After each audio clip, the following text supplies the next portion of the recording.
जय माता दी। जय माँ कामाख्या। कामाख्ये वरदे देवी नीलपर्वतवासिनी त्वं देवी जगन्माता योनि मुद्रे नमस्तुते। कामाख्ये काम संपन्ने कामेश्वरी हरप्रिये कामनां देहि मे नित्यं कामेश्वरी नमस्तुते। कामदे काम रूपस्ते सुभगे सुरसेविते करोमि दर्शन देव्यं सर्वकामार्थसिद्धये। ओम महेशानी महामाये चामुंडे मुंडमालिनी आयु आरोग्य ऐश्वर्य देहि में देवी परमेश्वरी। ओम जयंती मंगला काली भद्रकाली कपालिनी दुर्गा क्षमा शिवा धात्री स्वाहा सदा नमस्तुते। ओम सर्वमंगल मांगल्ये शिवे सर्वासादिके शरण्ये त्र्यंबके गौरी नारायणी नमस्तुते। दुर्गति नाशिनी दुर्गा जय जय काल विनाशिनी काली जय जय। उमा रमा ब्रह्माणी जय जय सीता राधा रुक्मणी जय जय।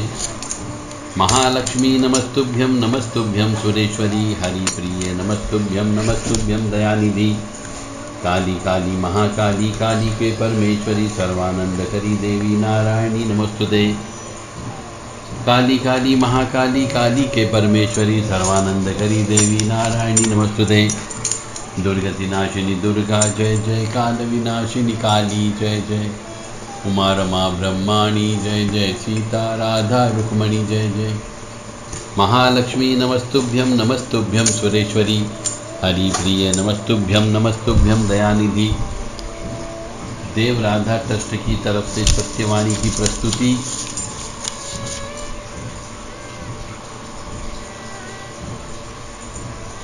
हमारे सनातन धर्म में बहुत सारे रीति रिवाज प्रचलन में है, और रीति रिवाज में प्रचलन का मतलब हो गया कि ऐसी परंपराएं, परिपाटी, मान्यता, रीति रिवाज ये सब हैं कि सुहागन स्त्रियां अपनी जिंदगी में कुछ न कुछ करती रहती है, और उसी तारतम्य में सुहागन स्त्रियां जो है सुहागन स्त्रियों को भोजन कराती है। ऐसा कहा जाता है कि इसका सुहागन स्त्रियों को भोजन कराने से दरिद्रता का नाश होता है, घर में धन धान्य में वृद्धि होती है, और यदि घर के आसपास या घर के मुख्य दरवाजे पर यदि कोई तंत्र मंत्र जादू टोना हो गया है तो उन सुहागनों को आने जाने से वो तंत्र मंत्र जादू टोना कट जाता है। घर के अंदर यदि दरिद्रता आ गई है तो दरिद्रता घर से बाहर निकल जाती है और महालक्ष्मी की कृपा आपके घर पे आने लगती है। इसीलिए सुहागनों को भोजन कराया जाता है। अब किन सुहागनों को भोजन कराया जाए, कितनी सुहागनों को भोजन कराया जाए, कब सुहागनों को भोजन कराना चाहिए। सबसे बड़ा प्रश्न तो यह है कि क्या आजकल के कलयुग में सुहागनें मिलेगी, और ऐसे सुहागनें के जो सुहागन की परिभाषा में आती हो। हाँ, गांव में जरूर मिल सकती है आपको, पर शहरों में मिलना मुश्किल हो जाता है। अब आप कहेंगे महाराज जी क्या शहरों में सुहागन स्त्रियां नहीं रहती है क्या? ऐसा नहीं है। शहरों में सुहागन स्त्रियां तो रहती है, परंतु वो सुहागन की परिभाषा में कई बार शामिल नहीं हो पाती है। जो सुहागन स्त्री की परिभाषा बताई गई है उस परिभाषा के क्राइटेरिया में भी तो आना चाहिए। तो एक तो सुहागन स्त्रियों को भोजन कराने से लाभ, तो सुहागन स्त्रियों को भोजन कराने से लाभ ये होता है कि आपके घर की दरिद्रता चली जाती है। घर के गेट पर यदि किसी ने कोई बंधन तंत्र मंत्र किया हुआ है आपकी प्रगति रोकने के लिए, तो वो तंत्र मंत्र स्वतः कट जाता है। सुहागन स्त्रियों को भोजन कराने के लिए बुलाए आए और वो जाती है तो तंत्र मंत्र स्वतः कट जाता है, और घर में बरकत रहने लगती है, घर में खुशियां आने लगती हैं। इसलिए सुहागनों को भोजन कराने का नियम बनाया गया है। यह हमारी सनातन धर्म या कह लीजिए सनातन परंपरा है, परिपाटी है, नियम है, कानून है, प्रथा भी है, चलन भी है। और अक्सर गांव में, छोटे छोटे शहरों में यह होता रहता है, परंतु शहरों में तो ये हमारी परंपराओं की रीढ़ मर गई है। प्रथाओं को खत्म कर दिया गया है, परिपाटियां सब खत्म कर दी गई, सब आधुनिक हो गए, जितने भी है सब आधुनिक हो गए। और कोई करता तो उसे ये कहते अरे ये तो पुराने विचारधारा वाले ढोंग ढकूरा करते हैं। हर प्रथा, हर परंपरा के पीछे कोई न कोई रहस्य है। तो हम आपको ले चलते हैं अब सही दिशा निर्देश की ओर कि सुहागनों को भोजन कराने से सुख, समृद्धि, शांति घर में आती है। सुहागनों को भोजन कराने से दरिद्रता घर से बाहर चली जाती है और सुहागनों को अपने घर में बुलाने से, भोजन करके तृप्त करके खुशी खुशी विदाई देने से लक्ष्मी की कृपा बनने लगती है, घर में बरकत आने लगती है। अब सुहागन की परिभाषा क्या? शास्त्र कहता है कि विवाहित महिला, ऐसी विवाहित महिला जिसने अपने माता पिता के हाथ से कन्यादान में अपने पति के पास गई हो, दूसरे कुल में गई हो और उसने 7 फेरे लिए हो, वह स्त्री सुहागन स्त्री कहलाती है। और दूसरी कोई भी स्त्री सुहागन स्त्री नहीं कहलाती है। अब आगे चलते हैं।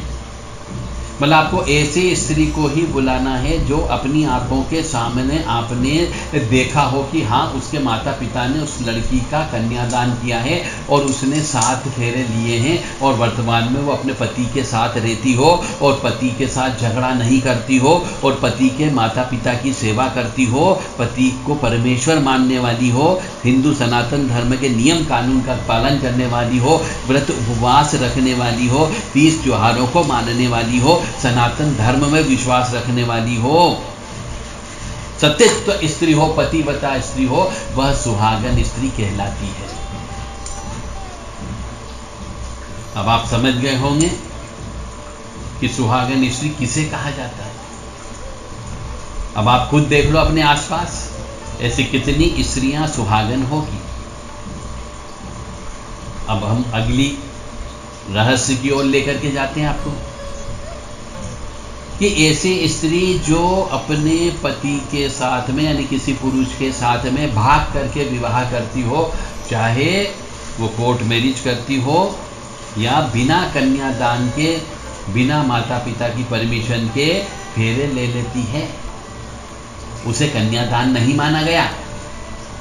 कन्यादान का मतलब होता है कुल देवी देवता, पितृ देवता, इष्ट देवता और अग्नि के समक्ष माता पिता 10 पंचों के सामने जो कन्यादान करता है, परिवार के सामने कन्यादान करता है, उसे कन्यादान माना जाता है। एक लड़की भाग करके किसी के साथ किसी मंदिर में जाके फेरे ले लेती है, उसे कन्यादान नहीं माना जाता है।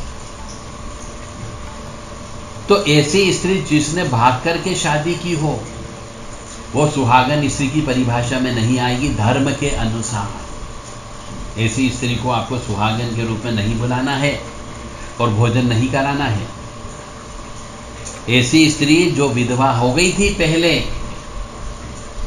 और फिर वो पुनर्विवाह करके किसी के साथ में मंगलसूत्र धारण करती हो, मांग भरती हो, सुहागन जैसी रहती हो, तो वह भी सुहागन की परिभाषा में शामिल नहीं होती है, क्योंकि एक स्त्री का जीवन में एक ही विवाह होता है। यदि दूसरा होता है तो उसे विवाह नहीं कहते हैं, उसे किसी के यहाँ बैठाना बोल दिया जाता है, वो सुहागन स्त्री नहीं कहलाएगी। और ऐसी स्त्री जिसने बकायदा अपने माता पिता की सहमति से कन्यादान स्वरूप किसी दूसरे कुल के अंदर गई और उसके कुल वालों ने उसे भगा दिया, या लड़की खुद छोड़ करके अपने माता पिता के पास आ गई और फिर उसका दूसरा पुनर्विवाह होता है, तो वह भी सुहागन स्त्री नहीं कहलाएगी। क्योंकि एक स्त्री का एक ही बार विवाह होता है और पहले ही पति के साथ में यदि वो झगड़ लेती हो, गाली दे देती हो, बात कर लेती हो, छोड़ करके आ जाती है, उसे छोड़ दिया जाता है, तो वह सुहागन स्त्री की परिभाषा में काउंट नहीं होती है। इसलिए ध्यान रखें, यदि आप सुहागनों को भोजन के लिए बुलाते हो तो जिसका विवाह आपके सामने हुआ हो, विधिवत शास्त्र सम्मत विवाह हुआ हो, ऐसी लड़की को ही आप अपने घर पे बुलाओगे जो शादीशुदा है और जो हिंदू धर्म के नियम कानून का पालन करते हो, पति को परमेश्वर मानते हो, पति से झगड़ा नहीं करते हो, वो पति के माता पिता को अपने माता पिता मान करके सेवा करती हो, सनातन धर्म में विश्वास रखती हो और सतीत्व स्त्री हो, पतिव्रता स्त्री हो, ऐसी स्त्री को ही सुहागन स्त्री की परिभाषा कहेंगे। छोड़ी गई स्त्री, बैठाई गई स्त्री और जिसने कोर्ट मैरिज की हो, ऐसी स्त्री को भी सुहागन स्त्री की परिभाषा में शामिल नहीं किया जाता। इसलिए ध्यान रखें, सुहागनों को भोजन कराते समय कि जिन स्त्री का विवाह आपके समक्ष हुआ हो, आपने अपनी आंखों से देखा हो, ऐसी स्त्री को ही सुहागन स्त्री मान करके आपको उन्हीं को ही बुलाना है।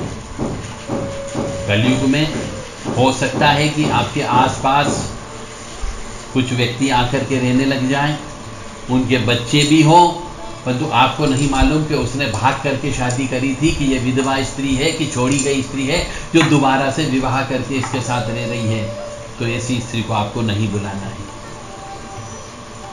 क्योंकि ये कलयुग है और शहरों में तो ये अक्सर आम बात हो गई। तो जब सुहागन स्त्री आपके घर पे आती है तो उसको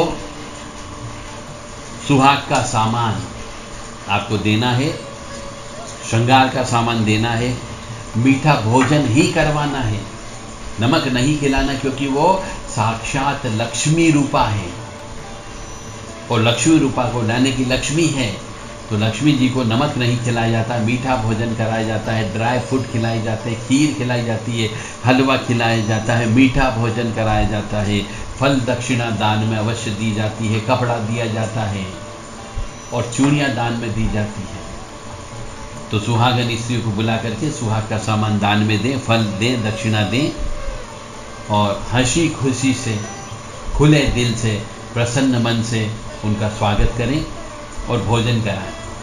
उसके बाद खुद स्वयं भोजन करें। तो ऐसा कृत्य करने से घर के अंदर खुशियां आती है, लक्ष्मी जी की कृपा बनती है और तंत्र विद्या स्वतः समाप्त हो जाती है। सुहागनों को भोजन कराने के पहले महालक्ष्मी का पूजन करें, विधि विधान से 16 उपचार पूजा उनकी करना चाहिए। 16 प्रकार से जो पूजा होती है वो पूजा करें, उनकी स्तुति का गान करें। ओम श्रीम ह्रीम श्रीम कमले कमलालय प्रसीद प्रसीद श्रीम ह्रीम श्रीम ओम महालक्ष्मी नमः। नमस्ते अस्तु महामाय श्री पीठे सुरपूजिते शंख चक्र गदा हस्ते महालक्ष्मी नमस्तुते। नमस्ते गरुड़ारूढ़े कोलासुर भयंकरी सर्पाफले देवी महालक्ष्मी नमस्तुते। नमस्ते गरुड़ारूढ़े कोलासुर भयंकरी सर्पाफले देवी महालक्ष्मी नमस्तुते। इस प्रकार से देवी लक्ष्मी का आह्वान करें। उसके बाद जब पूजन अर्चन संपन्न हो जाए तब सुहागनों को भोजन कराना है, फिर आपको भोजन करना है।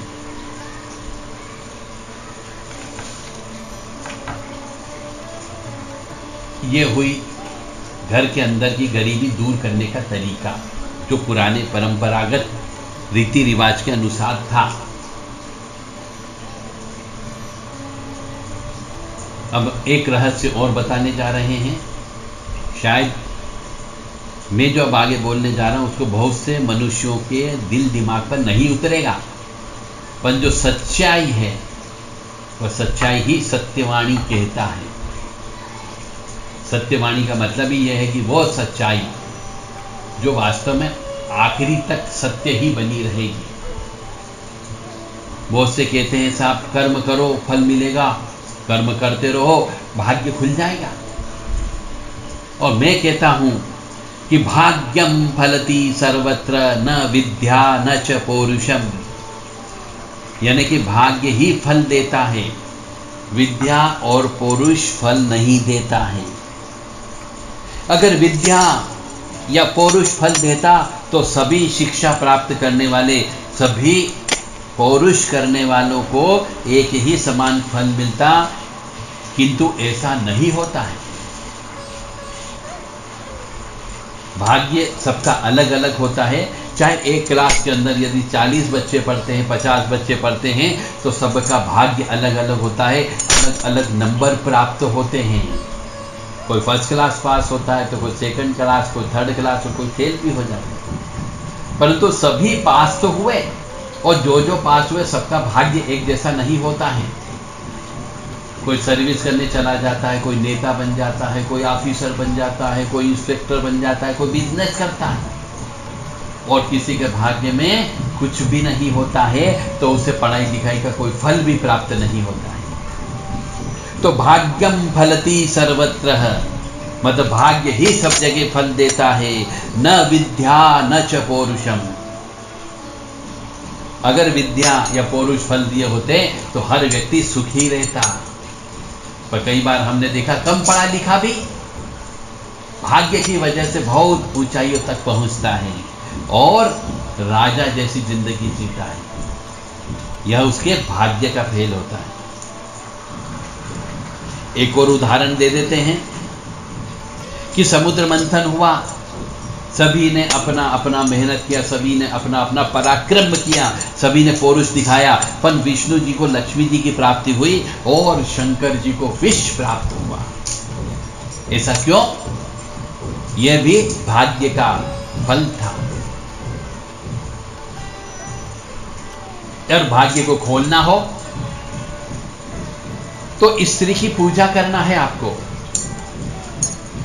यानी स्त्री एक शक्ति है।